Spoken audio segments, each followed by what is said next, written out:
मैं चाहता हूं कि आप मेरे साथ बाइबल में यूहन्ना के 14वें अध्याय को खोलें और 16वीं आयत को पढ़ें। मेरे पास कई शास्त्र वचन हैं जिन्हें मैं पढ़ना चाहता हूं, लेकिन मैं अपने आप को केवल इस विशेष शास्त्र वचन तक ही सीमित रखूंगा। यूहन्ना 14 का 16 से 18। यदि तुम मुझसे प्रेम रखते हो तो मेरी आज्ञाओं का पालन करो, और मैं पिता से विनती करूंगा और वह तुम्हें एक और सहायक देगा जो सदा तुम्हारे साथ रहेगा, अर्थात सत्य का आत्मा, जिसे संसार ग्रहण नहीं कर सकता क्योंकि वह उसे देख नहीं सकता और ना उसे जानता है, परंतु तुम उसे जानते हो क्योंकि वह तुम्हारे साथ ठहरता है और तुम में रहेगा। मैं तुम्हें अनाथ नहीं छोड़ूंगा, मैं तुम्हारे पास आऊंगा। पवित्र आत्मा की सबसे बड़ी आवश्यकता एक बार पोप जॉन से पूछा गया कि दुनिया की सबसे बड़ी जरूरत क्या है, और उन्होंने उत्तर दिया, पवित्र आत्मा की शिक्षा और उसकी सेवा। कुछ वर्ष पहले मेरी पत्नी और मैंने महान स्विस धर्मशास्त्री कार्ल बार्थ के साथ एक छोटी छुट्टी बिताई। मैंने डॉ बार्थ से पूछा, विश्व में अगला बड़ा धार्मिक जोर किस पर रहेगा? यह उन दिनों की बात है जब करिश्माई कैरिस्मेटिक आंदोलन पूरी तरह उभर कर सामने नहीं आया था, लेकिन डॉ कार्ल बार्थ ने भविष्यवाणी करते हुए कहा, अगला जोर पवित्र आत्मा के कार्यों पर रहेगा। पवित्र आत्मा को जानना अनिवार्य है। प्रेरित पौलुस ने 1 कुरिन्थियों 12:1 में कहा, आत्मिक वरदानों के विषय में हे भाइयों, मैं नहीं चाहता कि तुम अज्ञानी रहो। बाइबल को समझना, मसीही जीवन को जीना, चर्च की संरचना को जानना और अपने व्यक्तिगत संबंध को परमेश्वर के साथ समझना असंभव है यदि हम पवित्र आत्मा के व्यक्ति और उसके कार्य को न समझें। करिश्माई आंदोलन और सच्ची मसीही आत्मिकता। आज हमारे पास करिश्माई आंदोलन, कैरिस्मेटिक मूवमेंट है। मैं इसे पूरी दुनिया में देखता हूं। यह विभिन्न रूपों में प्रकट होता है। मैं उन देशों में गया हूं जहां लोग कहते हैं कि रोमन कैथोलिक चर्च में करिश्माई आंदोलन बहुत तेजी से बढ़ रहा है, लेकिन मैंने देखा कि इनमें से कई लोगों ने कभी भी भाषा में नहीं बोला, फिर भी वे कहते हैं कि वे करिश्माई हैं क्योंकि उन्होंने मसीह के साथ एक नया अनुभव किया है। और वे सही हैं क्योंकि हर सच्चा मसीही करिश्माई होता है। सच्चा मसीही करिश्माई होता है। यह शब्द करिश्माटा से आता है, जिसका मूल अर्थ चैरिस अर्थात अनुग्रह का वरदान है। बाइबल में 19, 20 या 21 आत्मिक वरदानों का उल्लेख है, और इससे कोई फर्क नहीं पड़ता कि हम इन्हें किस प्रकार गिनते हैं। मुख्य बात यह है कि हर सच्चा मसीही आत्मा से भरा हुआ होता है। पवित्र आत्मा के वरदान और उनकी सामर्थ्य। आप इन वरदानों को कैसे गिनते हैं? मेरी पुस्तक में मैंने 20 वरदानों का उल्लेख किया है, लेकिन मुझे विश्वास है कि यह केवल पवित्र आत्मा के वरदानों की एक उदाहरण सूची है। हर सच्चे विश्वास करने वाले को पवित्र आत्मा के द्वारा कोई ना कोई वरदान अवश्य दिया गया है।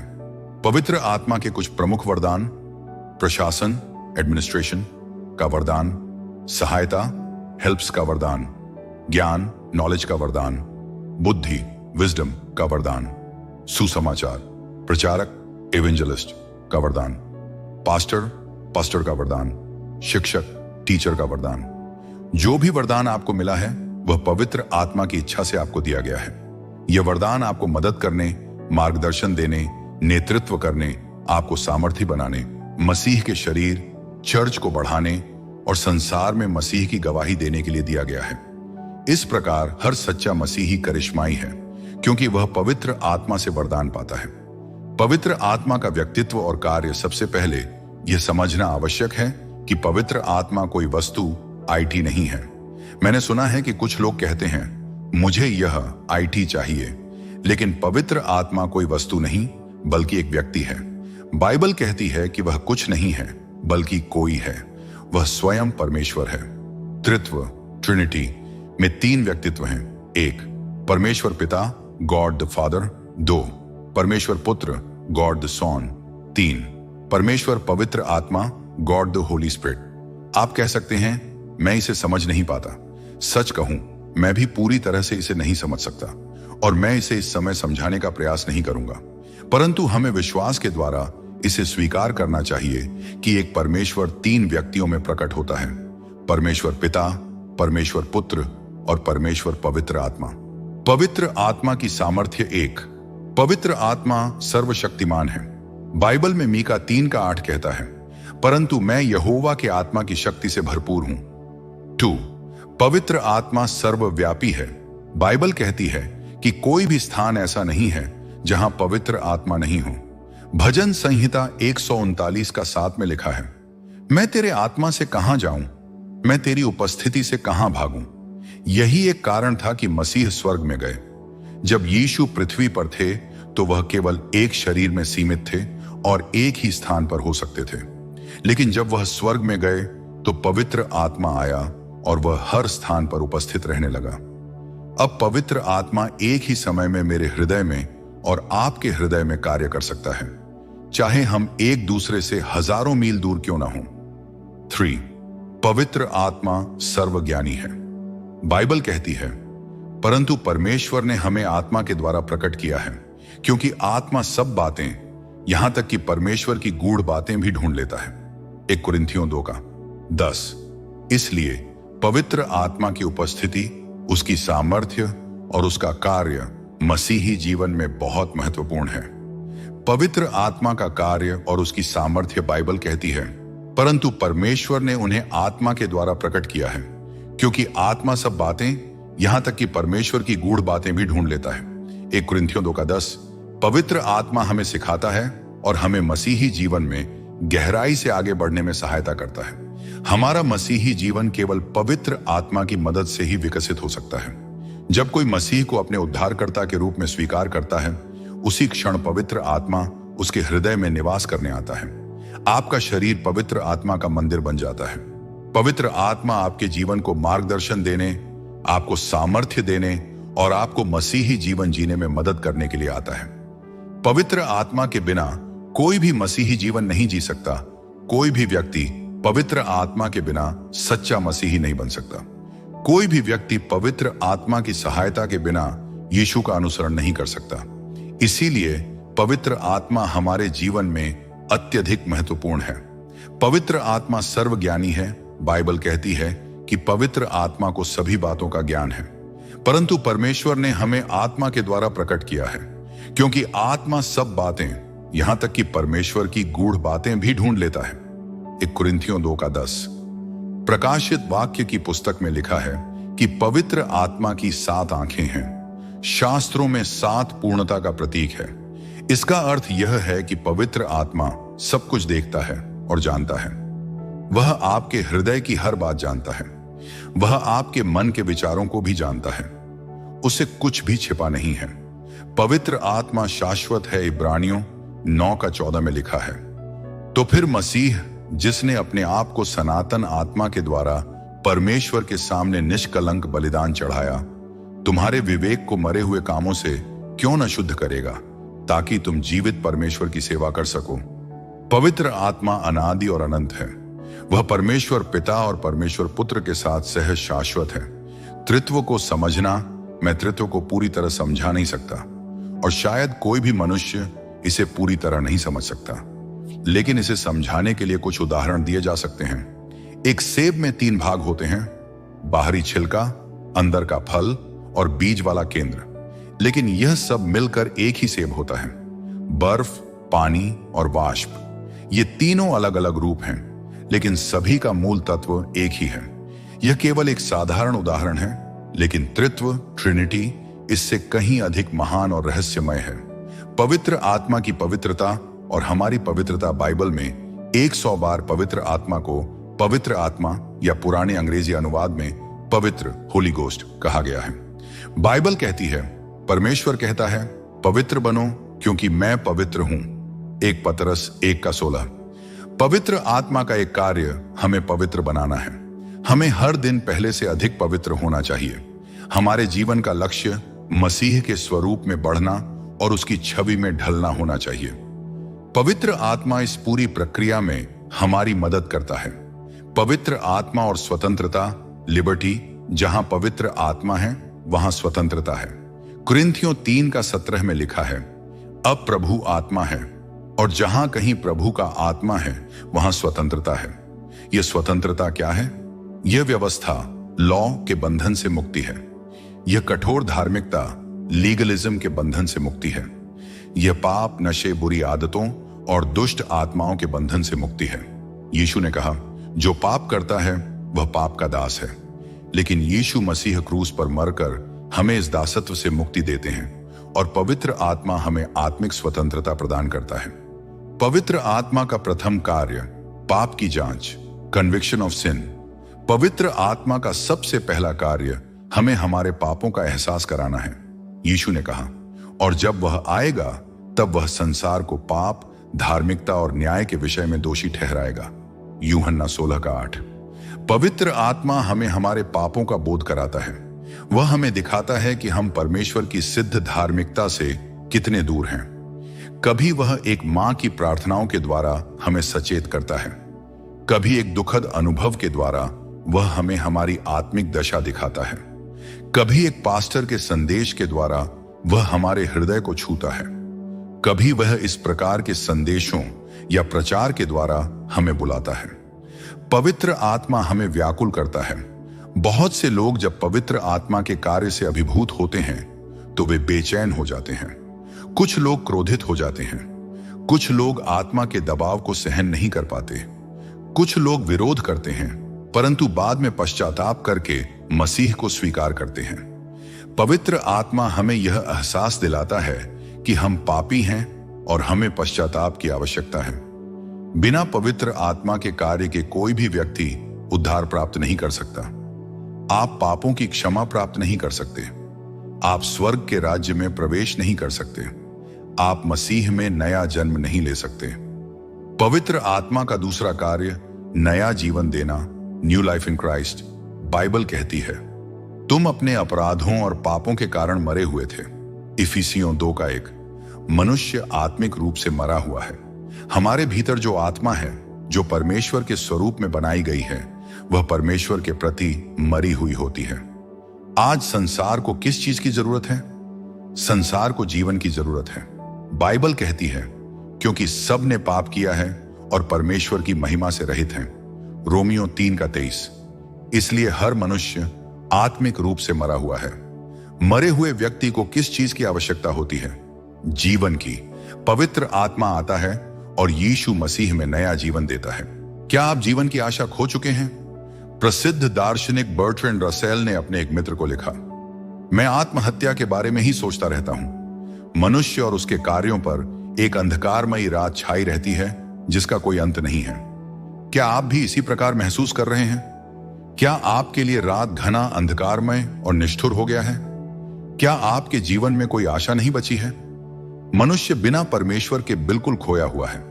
पवित्र आत्मा का तीसरा कार्य हमारे भीतर वास करना, indwelling of the Holy spirit.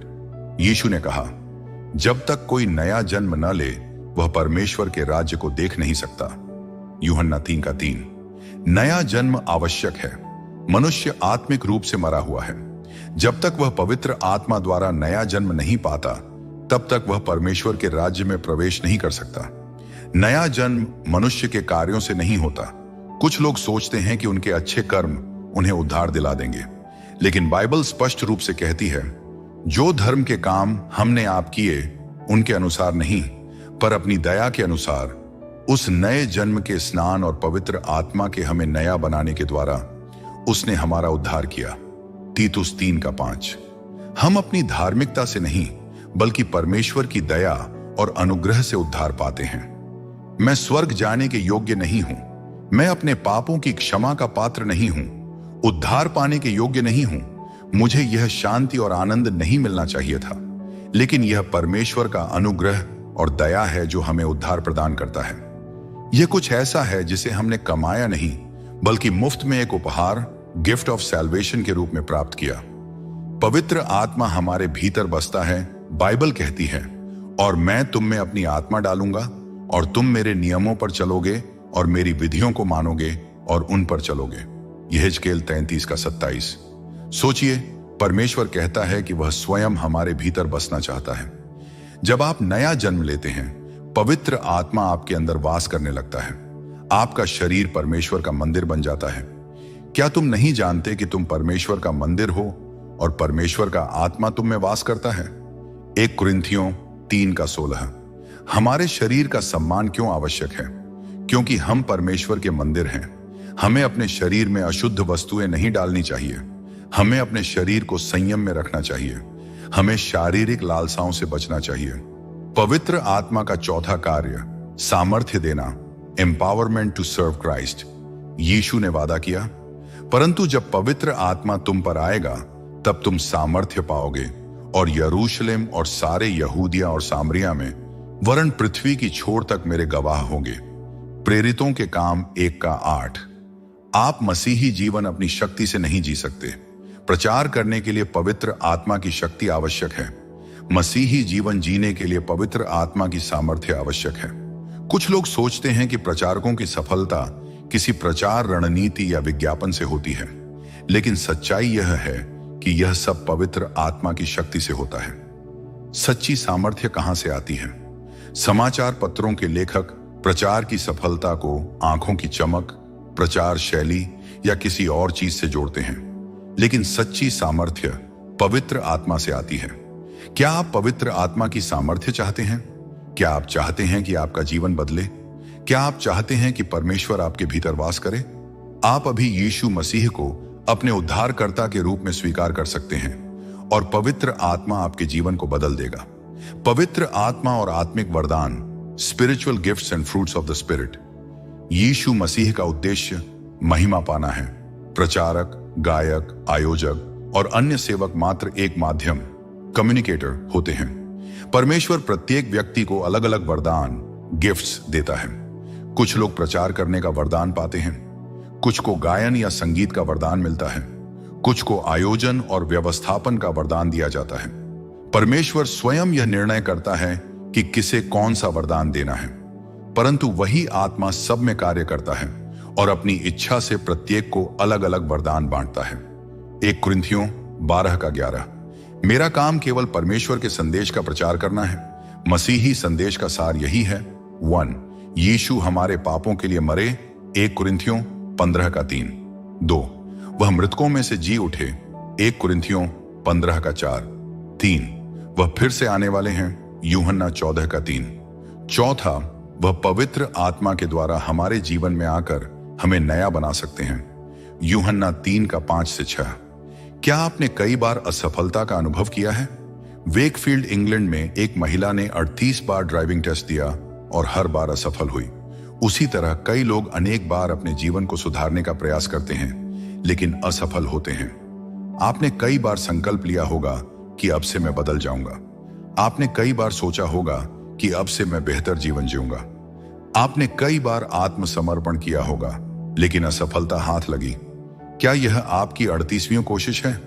इस बार यदि आप सही तरीके से यीशु के पास आते हैं, पश्चाताप और विश्वास के साथ, तो वह आपको नया जीवन देंगे। यदि कोई मसीह में है तो वह नई सृष्टि है। पुरानी बातें बीत गईं, देखो सब कुछ नया हो गया। 2 कुरिन्थियों 5:17। पवित्र आत्मा के फल, fruits of the Holy spirit. जब पवित्र आत्मा किसी व्यक्ति के भीतर कार्य करता है तो उसके जीवन में आत्मिक फल प्रकट होते हैं। गलातियों 5:22-23 के अनुसार पवित्र आत्मा के 9 फल होते हैं। 1. प्रेम, लव, निस्वार्थ प्रेम जो दूसरों के भले की सोचता है। 2. आनंद, जॉय, परिस्थितियों से परे रहने वाली आंतरिक खुशी। 7वां शांति, पीस, हर स्थिति में ईश्वर में भरोसा रखना। 8वां धैर्य, लॉन्ग सफरिंग, कठिन परिस्थितियों में स्थिर और सहनशील बने रहना। 9वां कोमलता, जेंटलनेस, दूसरों के प्रति दयालु और विनम्र व्यवहार। 10वां भलाई, गुडनेस, नैतिक रूप से सही और ईमानदार जीवन जीना। 11वां विश्वास, फेथ, परमेश्वर पर पूर्ण विश्वास और भरोसा रखना। 8. नम्रता, मीकनेस, अहंकार को त्याग कर विनम्र बनना। 9. संयम, टेम्परेंस, अपने जीवन को आत्म अनुशासन में रखना। क्या आपके जीवन में ये गुण दिखाई दे रहे हैं? यदि नहीं तो यह समय है कि आप अपने जीवन को पूरी तरह पवित्र आत्मा के अधीन कर दें ताकि वह आपको नया बना सके। तुम आत्मा के अनुसार चलो तो शरीर की इच्छा पूरी ना करोगे। गलातियों 5:16। आज आपका क्या निर्णय है? 1. क्या आप अपने जीवन को यीशु को समर्पित करना चाहते हैं? 2. क्या आप पवित्र आत्मा के फल अपने जीवन में देखना चाहते हैं? 3. क्या आप उस सामर्थ्य को पाना चाहते हैं जो यीशु ने वादा किया है? यदि हां, तो आज ही यीशु से प्रार्थना करें और कहें, प्रभु यीशु, मैं अपने पापों से पश्चाताप करता हूं। मैं विश्वास करता हूं कि आपने मेरे लिए प्राण दिए और मृतकों में से जी उठे। कृपया मेरे जीवन में प्रवेश करें, मुझे नया बनाएं और पवित्र आत्मा से भर दें। आमीन। क्या आप आज यह निर्णय लेंगे